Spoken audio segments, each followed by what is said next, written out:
अहमदाबाद विमान हादसे में 5 ऐसी अजीब सी न्यूज निकल के आ रही हैं जिसको सुन के आपको लगेगा कि हम शायद किसी कंप्यूटर सिमुलेटेड प्रोग्राम में जी रहे हैं।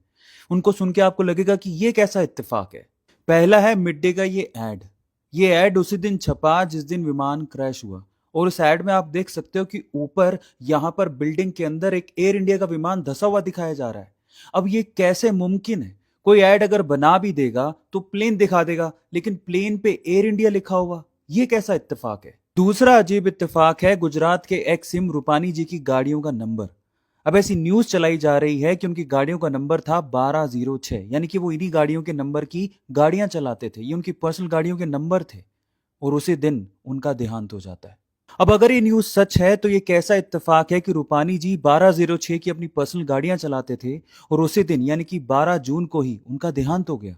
फिर इन्हीं न्यूज के बीच में एक पंडित जी भी सामने आए हैं जिन्होंने ये पहले ही भविष्यवाणी कर दी थी कि 7 जून के बाद एक विमान हादसा होगा और उसमें किसी नामी व्यक्ति का देहांत हो जाएगा। अब क्या वो इसी एयर इंडिया फ्लाइट की बात कर रहे थे? और क्या वो नामी व्यक्ति विजय रूपानी जी थे?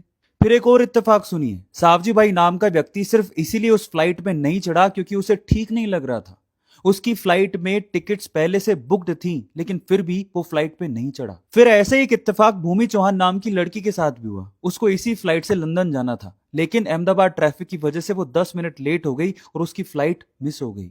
अब अगर वाकई ये खबरें सच हैं तो इन सब खबरों को सुन के आपको नहीं लगता कि हम लोग एक कंप्यूटर सिमुलेटेड प्रोग्राम में रह रहे हैं? पर जो भी हो, ये विमान हादसा बहुत ही दुखद है। अब जिन भी लोगों ने इसमें अपनी जान गंवाई है, भगवान उनकी आत्मा को शांति दे।